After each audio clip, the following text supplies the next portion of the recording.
একদিন হাসান ইমাম আমাকে বললো যে বৈরাগী শোনো, তুমি ঋত্বিক ঘটকের সঙ্গে অ্যাসিস্ট করবা। আমি বললাম যে ঋত্বিক ঘটক মানে আমি একটু স্টাউন হয়ে আছি। আমি খুব লাকি একটা ব্যাপারে বলি যে আমার মতো লাকি বোধ খুব কম লোক এই লাইনে। আমি এক্সেস পাইছি খুব দ্রুত। মানুষ তো 10টা ছবি অ্যাসিস্ট করার পরে ডিরেক্টর হয়। আমি একটা ছবি অ্যাসিস্ট করার পরে সেকেন্ড ছবিতে হাসান ইমামের লালন ফকির, ওটাতে আমি চিফ অ্যাসিস্ট্যান্ট ডিরেক্টর। এক ছবি আমি ওই নজর ভাইয়ের সঙ্গে ছিলাম 5 নম্বর অ্যাসিস্ট্যান্ট।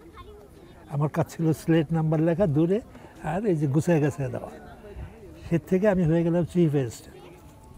ওটা করতে করতেই অল্প কিছুদিন কিছু করার পরে লিবারেশনের সমস্যা, কাজ বন্ধ হয়ে গেল। তারপরে আসলো, তারপর লিবারেশনের পরে কাজ করতেছি। তখন একদিন হাসান ইমাম আমাকে বললো যে বৈরাগী শোনো, তুমি ঋত্বিক ঘটকের সঙ্গে অ্যাসিস্ট করবা।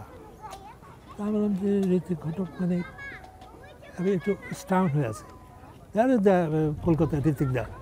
আমি বললাম হ্যাঁ ঠিক আছে করবো। আমার ভিতরে একটা উত্তেজনা কিন্তু কাজ করে এবং সেই ছবিতেও আমি চিফ অ্যাসিস্ট্যান্ট ডিরেক্টর হিসেবে কাজ করি ঋত্বিক ঘটকের সঙ্গে। তিতাস একটি নদীর নাম।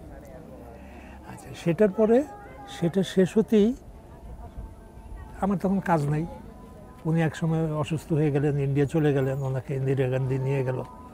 তারপরে আমি, বেবি ইসলাম আর ওয়াহিদুল হক, ছায়ানটের ওয়াহিদুল হক, আমরা তিনজনে মিলে ওই ছবিটা কমপ্লিট করি এবং কমপ্লিট করার পরে রিলিজও করি।